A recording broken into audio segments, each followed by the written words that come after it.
नमस्कार। आप सभी को हमारे चैनल में हार्दिक स्वागत करती हूँ। आज मैं पढ़ाने जा रही हूँ जयशंकर प्रसाद द्वारा लिखित आंसू नामक कविता। ये कविता जो है एक विरह काव्य है, यानी कि जयशंकर प्रसाद ने अपनी प्रेमिका की याद में उन्होंने ये लिखा है। तो इसलिए आंसू यानी कि कहा जाता है कि जब दुख ज़्यादा होते हैं अंतर से, जब हम दुख को महसूस करते हैं तो अपने आप आँखों से आंसू निकल आते हैं। तो वही विरह की कथा है यहाँ पे। तो यहाँ कवि ने अपने जीवन के बारे में लिखा है, अपने जीवन में जो उन्होंने प्रेम किया था और वो प्रेयसी जो अब उनके जीवन में नहीं रही है, तो उनके याद में उन्होंने ये लिखा है। आइए देखते हैं। बस गई एक बस्ती है स्मृतियों की इस हृदय में, नक्षत्र लोक फैला है जैसे इस नील नीला में। तो यहाँ बस्ती यानी कि एक जहाँ गांव जैसे होते हैं, जहाँ लोगों का निवास स्थल होता है, वहाँ पे लोग वास करते हैं, निवास करते हैं। तो उसी प्रकार कवि का जो हृदय है वो भी एक बस्ती के समान है।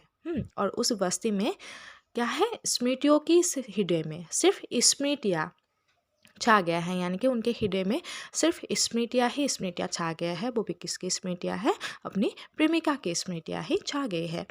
नक्षत्र लोक फैला है जैसे इस नील नीला में, यानी कि जैसे आसमान में क्या होता है, नक्षत्र फैला होते हैं, हम तारों को देखते हैं, वो चमकते रहते हैं और हमारे आँखों से हम उनको, उनके सौंदर्य को महसूस करते हैं और वो क्या होते हैं, पूरे आसमान में विलीन होते रहते हैं। उसी प्रकार उनके हृदय में भी ये जो दुख है, दुख पीड़ा है, वो झिलमिलाते रहते हैं। वो जब अपनी प्रेमिका को याद करते हैं तो उनका जो दुख है वो ज़्यादा बढ़ने लगता है, यानी कि आसमान के नक्षत्र जिस प्रकार फैला हुआ होता है, उनकी हृदय में भी वो दुख जो है वो फैला हुआ होता है। नेक्स्ट उन्होंने लिखा है, ये सब स्फुलिंग है मेरी इस ज्वालामयी जलन के, कुछ शेष चिन्ह है केवल मेरे इस महामिलन के। तो ये जो स्मृतियाँ है ये स्फुलिंग है, यानी कि कभी कभी ज़्यादा होने लगते हैं। और इस ज्वालामयी जलन के, यानी कि उनका हृदय जो है वो जल रहा है, क्यों, दुख के मारे। उनके प्रेमिका उनके पास नहीं है, तो इसीलिए वो दुख के मारे, उन्होंने कहा है कि मेरा हृदय जो है वो दुख के मारे, पीड़ा के मारे जल रहा है।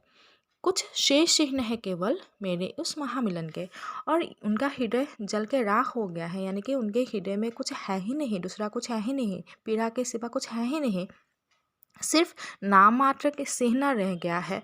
जिस समय वो अपनी प्रेमिका से मिला करते थे, उस मिलन के समय उन्होंने जो भी उनसे बातें किया था या उनके जो भी प्रेमालाप हुआ था, सिर्फ वही उनके हृदय में बस चुका है और उसके सिवा उनके जीवन में और अभी कुछ भी नहीं है। और जो ज्वाला है, जो हृदय की पीड़ा है, वो जलन जो है उनको जीने नहीं देते हैं। फिर उन्होंने कहा है कि मेरे हृदय में सिर्फ दुख ही दुख है और वो सारी स्मृतियाँ केवल चिन्ह स्वरूप रह गया है, यानी कि जब भी मैं उनको याद करती हूँ, अपनी प्रेमिका को याद करती हूँ, हमेशा वो मुझे याद आने लगती है। और जैसे हम उन अपनी प्रेमिका से मिलते थे, मेरा उनके साथ जो भी वार्तालाप होता था, सिर्फ वही मिलन के समय जो प्रेमालाप हुआ था, वही मुझे अभी याद सताने लगते हैं। शीतल ज्वाला जलती है, ईंधन होता दृग जल का, यह व्यर्थ सांस चल चल कर करती है काम अनिल का। शीतल ज्वाला जलती है, जैसे कि शांत, यानी कि जैसे कि आग को हम जलाते हैं तो वो पहले क्या होते हैं, धीमे धीमे जलते रहते हैं। तो शीतल यानी कि धीमे धीमे जलते रहते हैं। ईंधन होता दृग का जल, और आग को लगाने के लिए ये जो ईंधन है इसकी आवश्यकता होती है, और ईंधन से हम आग को लगाएंगे तो वो ज़्यादा फैल जाएगा। और उसी प्रकार दृग यानी कि आंसू, हमारे हृदय की जो दुख है, जो पीड़ा है, उसको ज़्यादा बढ़ावा देने के लिए आँखों के आंसू काम आता है। यानी कि जिस प्रकार आग को ज़्यादा जलाने के लिए ईंधन की आवश्यकता होती है, उसी प्रकार कवि के दुख को ज़्यादा उभारने के लिए उनके आँखों का आंसू जो है वो काम आता है।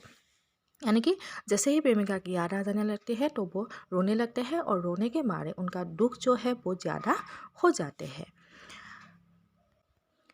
उसके बाद उन्होंने लिखा है, यह व्यर्थ सांस सल सल कर करती है काम अनिल का, यानी कि जैसे हवा हवा आग को ज़्यादा जलाने में, यानी आग को बढ़ावा देने के लिए या आग ज़्यादा फैलने के लिए हवा की आवश्यकता होती है। उसी प्रकार जैसे कि कवि के हृदय में दुख होता है, तो जैसे वो रोने लगते हैं तो उस समय रोने के समय उनके जो साँसें हैं वो रुक रुक के चलने लगते हैं।